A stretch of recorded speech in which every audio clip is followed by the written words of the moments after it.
بسم الله الرحمن الرحيم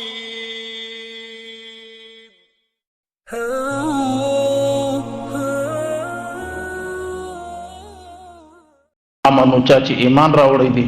قالو دا منافقین ورته وای آمنا موږ ایمان راوړی و اذا خلو الى شیاطینهم او چې دا کله خپل د سردارانو شیاطین سره ملاقات کی قالوا انا معكم هغه ته وای چې موږ تاسو سره یو انما نحن مستهزئون بشک دی وای چې موږ مسلمانانو سره مذاق کو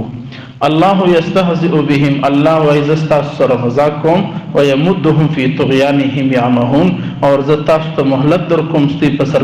سرکشی کی تاکہ تاسو نور هم لیونی سے اور وړاندې سي په دې آیت کې الله رب العزت د منافقین دورخه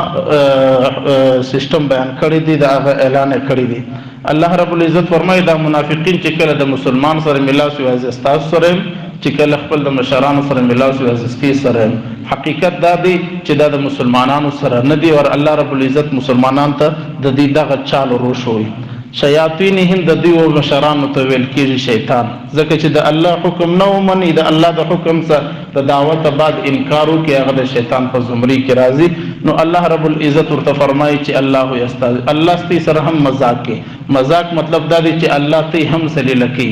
الله ته هم په عذاب کې اچي اور الله ته ډېر مهلت درکړي الله همیشه مهلت ورکړي هر نافرمانه ته الله مهلت ورکړي بیرمانزه ته هم الله مهلت ورکړي ګناګار شرابي ته هم الله مهلت ورکړي د توبه مهلت ورکړي کچيري دا اگر رجوع وسنو هغه کامیاب دي يعمهون اور دی وړاندې دي یقینا چې کوم سړی حق باندې نزي د الله پر لار نزي هغه پستر ګوډم دي کې سترګې روغ هم د زړه سترګې وړاندې اور چې د انسان د زړه سترګې وړاندې سوي بیا دغه د پاره حق اور باطل دواړه برابر دي الله رب العزت د عمل کولو توفیق را نصیب کی کل کے آیاتوں میں مزید منافقین کے بارے میں بات ہوگی اللہ رب العزت عمل کی توفیق نصیب فرمائے